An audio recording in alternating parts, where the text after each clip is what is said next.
What's going on, guys? Mikkel here, and today I'm doing a high-level video on how a future financial system might work, specifically focusing on XRP, CBDCs, and how the money will flow in different kinds of systems depending on what country you're living in. This is a lot of information I've gathered from watching tons and tons of interviews of high-level executives who are constantly talking about a transformation of the financial system to a digitized form. If you guys enjoy this information, make sure you like the video down below, subscribe to the channel, and let me know what you think. Guys, making these videos is honestly a lot of fun for me. It means so much when you guys interact, subscribe to the channel. It helps out the algorithm, so keep it up, and let's jump right into this video.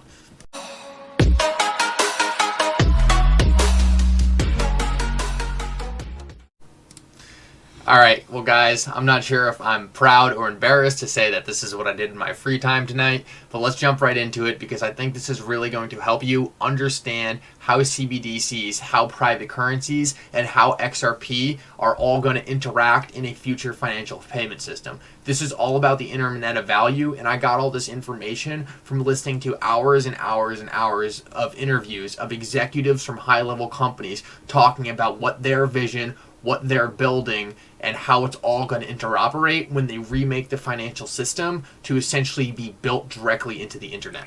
A lot of this information that I came up with today comes from past interviews, but I have to say this one right here, posted by Bank XRP, between a VP of MasterCard, a high-level executive of Ripple, and a high-level executive of DBS Bank, one of the largest banks in Singapore, all got on stage and essentially talked about their vision of a future financial system, and how it would be digital and how parts of it would run on blockchain. From that, I was able to come up with this essentially diagram, and just to give you guys a kind of a just like a warning, sort of, not really warning, but this is just a general outline of what a system like this could look like. If you guys can understand this, then it will help you wrap your head around what will be built in the future. Obviously, there are going to be tons and tons of things that are not included in this. This is a high-level overview to give you an idea of what is being talked about, what is being built, and will give you an outline of what you need to be paying attention to. So let's jump right into the chart. I think it's going to help you guys a lot. I think it's really interesting and will show how critical XRP how critical the role XRP has to play in this. So the first thing that I think is almost unavoidable at this time is that almost every single major country will have a CBDC. A CBDC is just a fancy word for a currency that's digital and is a native form of that currency. What we found out from this interview is that CBDCs will be as unintrusive as possible. Their real role is the fact that if everything is going digital below it, then the higher level central banks will need to go digital. That will be done on a CBDC, and the whole point of a CBDC is essentially to be able to control money better from the highest level possible. So think if we had something like a pandemic. A CBDC would allow the central banks of the United States to instantly pass money to all the banks below them that can instantly pass money down to the US population.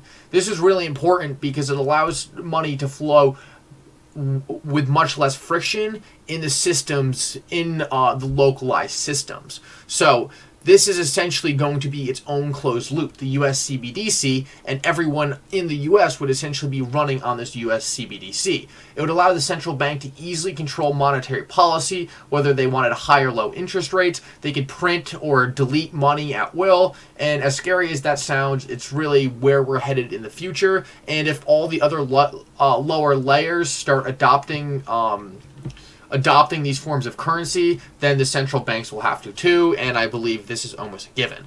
So before we jump into these lower layers, I want to talk about other CBDCs. So we'll also have similar CBDCs like our own, like the European CBDC and maybe a Chinese CBDC, where under it might look much different than what we have, but the top will remain the same. The biggest problem up top is that CBDCs are essentially won't necessarily be able to fully interoperate operate with each other, and you'll need something called a bridge currency to get between them. Right now, the front runner and by far, in my opinion, the most obvious choice for a bridge currency to link these CBDCs is XRP. And I know this kind of sounds like hype, but I'm going to show you this interview right now with Gary Gensler, where he essentially describes to you the importance of using a bridge currency like XRP, just to show that I'm not just putting XRP in there because I'm biased, but it's being talked about by very high-level people. Yes, much of the cost is because you're moving from one ledger to another. Sorry to get sort of down into the accounting, but you're moving from one fiat currency to another fiat currency, which are in essence kept on two different ledger systems called two different commercial banking systems in, did you say Tanzania to Nigeria? So you have two different ledger systems. And over the centuries, a whole process of Nostra accounts and the setting up of the account base to do that. It can be done on blockchain and between two central banks, but the thinking is that you might need some bridge currency between Tanzania and Nigeria, and there's a number of blockchain technologies that do that. That basically, instead of SWIFT, which is just a messaging system, and then the banks have to somehow pre-fund in Nostra accounts. I hope I didn't lose too many people, but this is about the technology of banking, not the technology of blockchain. But to go between Tanzania and Nigeria, you need somebody to bear some counterparty risk that the ledgers both move and are adjusted at the same time. And usually it's a bank that is in both countries.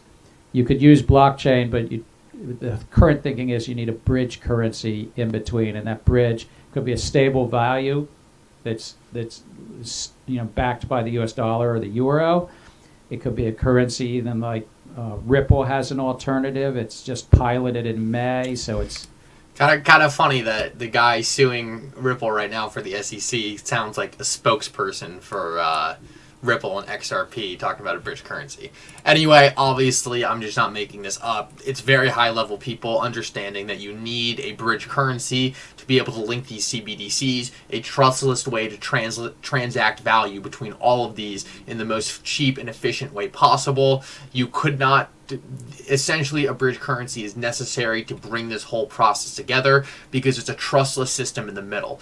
China is never going to trust the U.S., but they will trust a neutral technology in the middle that they both have insight into, and neither one of them would have to touch each other's currency. That's why XRP is important. That's why it plays a critical role. So let's jump into the second layer, and that's when we get to, first we'll focus on the left side, and then we'll finish it off with the Chinese system. So under the CBDC, part of one of the most important things I learned in this interview is that central banks have no intentions to get rid of the lower level banks. The people in this interview stated multiple times that that would have been very easy to do a long time ago. The central banks are not developing CBDCs to get rid of these lower level banks. They're essentially, all the central banks want to do is handle the high level monetary policy, and then essentially use the lower level banks as money transmitters, and essentially to be the interface between the retail public and essentially every other little things that not little, but the other things banks do.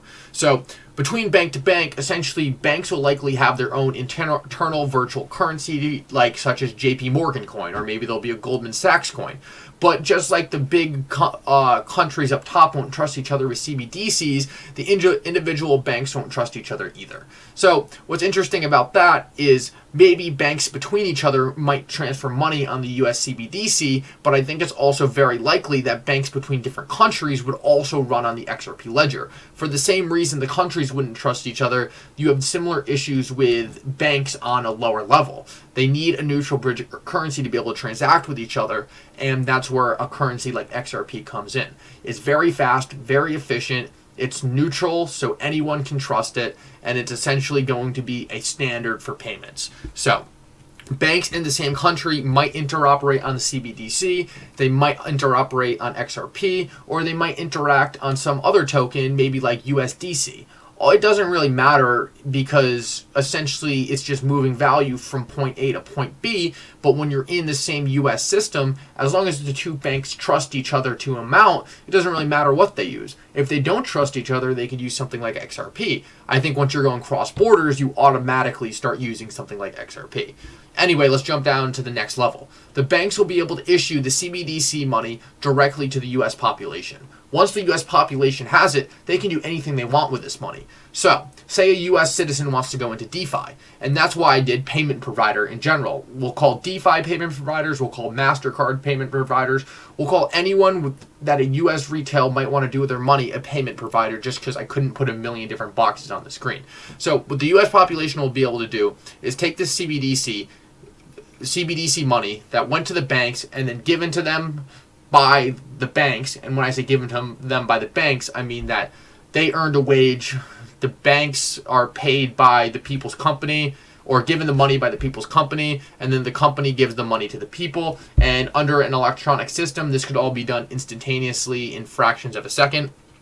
Once the US population has their CBDCs, they can do anything they want with that money. They can go buy different currencies, they can go buy Bitcoin, they can go buy Ethereum, use it in DeFi, they can go buy USDC, and essentially that will be up to them what they want to do with it. So that's why I put all here. Essentially what they are looking to do is plug their money into a system and then have that system go directly to an output. So, say, for example, a US citizen wants to put all his money in Bitcoin. He transfers his money to Bitcoin and then wants to use that Bitcoin with his MasterCard to go buy a product from business A. He would be able to do that, and the money would essentially flow seamlessly from one form to another because the entire time it was a digital. Also, say he has his US CBDC and he wants to go into a DeFi application, but say these DeFi applications do not allow you to use the US central bank digital currency. He could transfer his money into something like Paxos, USDC, or Terra stablecoin and go into a DeFi provider.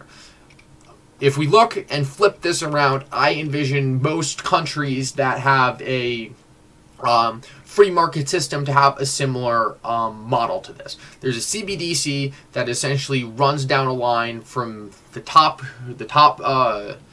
what do you want to call them, central banks to the smaller banks to the US population, and all the transactions that do not require trust can be done on a ledger like the XRP ledger, and transactions that let's say you're just doing a transaction between Bank of America and another Bank of America representative. Those can be done through their own pre-built digital currency system. So, where things really get interesting is when we get to a system that directly runs off the CBDC like is being done with China. One of the most interesting things about China is that China's central bank is directly issuing their CBDC money to the Chinese population. And this creates a much less complex system, and it's pretty interesting because the way they do it is very different. It's much more government controlled, and there's way less privacy, but it does make things a lot simpler. So the Chinese CBDC can instantly issue money to the Chinese people. These Chinese people can then use their money directly into businesses that can then directly go right back into CBDC. It's essentially a highway where money can flow directly through each and every entity instantaneously, all on the same system. Some of the biggest problems with this that I'll bring up quickly is that the Chinese CBDC the head government of China will have all the information on everyone under them, and no one else will be privy to this information. One of the best parts about the US system is as soon as the CBDC gets to the US population, they can go into whatever form of currency they want. The best part about this is it lets them maintain some level of privacy. So say I'm a US citizen and I don't want the US CBDC. Say I want to have USDC stablecoin or Bitcoin or Ethereum or XRP. I can transfer my money into whatever I want, put it through a payment provider, and then use that money however I wish. While in China, you're stuck in that CBDC and you're forced to spend the money how you want. This is overall a very quick, rushed, but general explanation on how I think these systems will work. I would love to hear what you guys think. What am I missing? What would you add? Let me know in the comments below. I'd love to work on this, change it, maybe do a video in the future on my updates. Anyway, guys, I hope you enjoyed this video. This is how I envision XRP will interoperate in a future financial system. Thanks for coming. Subscribe to the channel. But for now, Mickle out.